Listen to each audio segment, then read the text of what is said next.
காலையில் இருந்த ஒரு செய்தி ரொம்ப போய்கிட்டு இருக்கு. என்டிஏ கூட்டணியில் விஜய் அப்படிங்கிற ஒரு ஒரு பேச்சு. பவன் கல்யாண் அவர்கள் விஜய்கிட்ட பேசினதா பரபரப்பாக போய்கிட்டு இருக்கு. சரி, அதை பற்றி என்ன அப்படிங்கிறத பார்ப்போம். பார்த்துட்டு நம்ம கருத்து என்னன்றதை பேசுவோம் அப்படிங்கிற ஒரு இதில் தான் இந்த வீடியோ.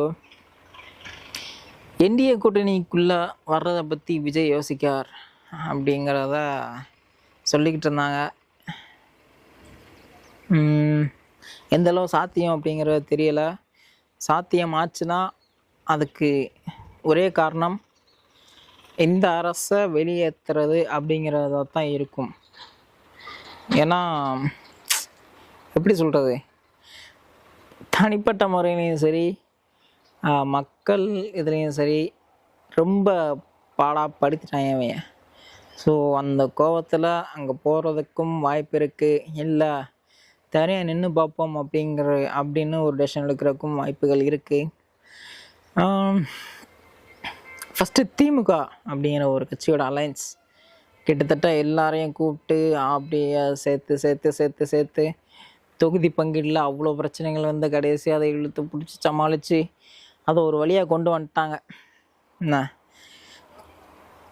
அவங்களுக்கு ஒரு ஒரு எப்படி சொல்கிற ஒரு மிகப்பெரிய ஒரு நம்பிக்கை, நம்ம தான் அடுத்து வருவோம் அப்படிங்கிற ஒரு நம்பிக்கை இருக்குது.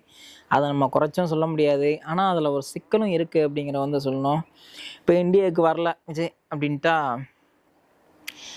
தனிப்பெரும்பான்மை, அதாவது மெஜாரிட்டி அப்படிங்கிற ஒரு இது இல்லாமல் திமுக நின்றுச்சுன்னு வச்சுக்கோங்க. ஏன்னா ஒரு மெஜாரிட்டி சீட்ஸ் இல்லாமல் கூட்டாட்சியில் தான் நமக்கு ஆட்சி அப்படிங்கிற நிலமையில வந்துருச்சு. அன்னைக்கு தெரியும் கூட்டணி கட்சிகளோட குடும்பம் நடத்துறது என்ன இது அப்படிங்கிறது.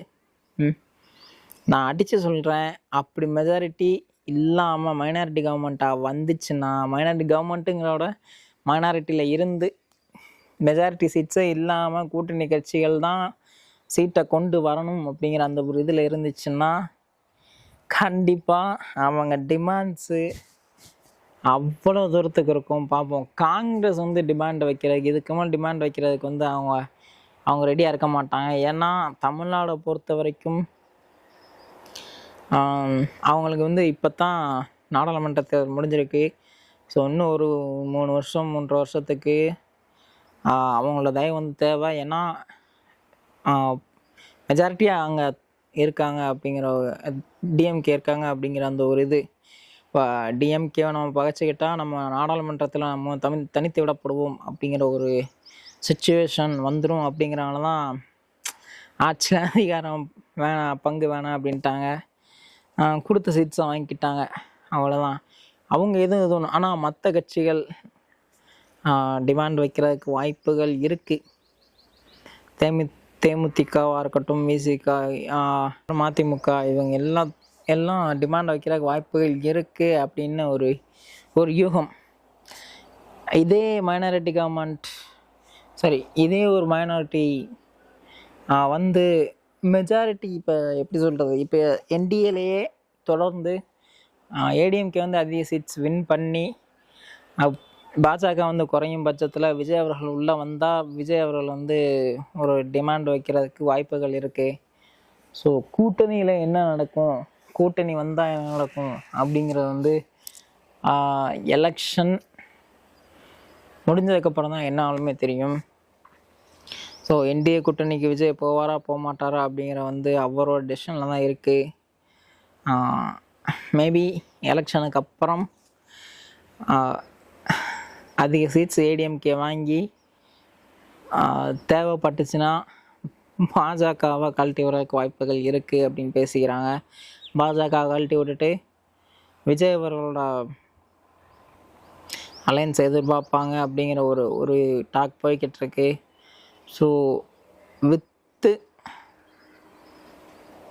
வித்து பிஜேபியா வித்தவுட் பிஜேபியா அப்படிங்கிறது தான் இன்றைக்கு தேதிக்கு பேச பொருளாக போய்கிட்டு இருக்கு. ஸோ என்னன்றதை பார்ப்போம். எதுனாலுமே ஆஃப்டர் எலெக்ஷன் தான் எல்லாமே முடிவு பண்ணும். பார்ப்போம்.